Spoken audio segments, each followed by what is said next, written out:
See the heart of the beast. The belly of the beast.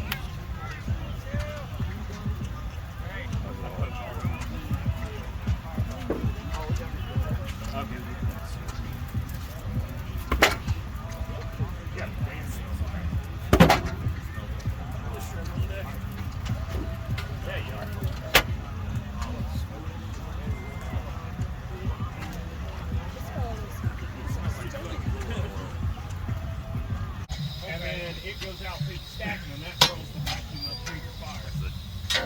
That's the gates of hell right there. That's what Riley did. Yep. And then once it gets the input cycle, it exhausts out.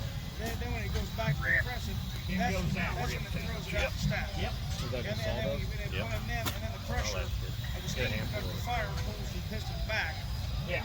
right? You're saying, and then the revolution pushes the inertia that's already there, the kind of inertia that's already there, pushes the piston forward again, exhaust.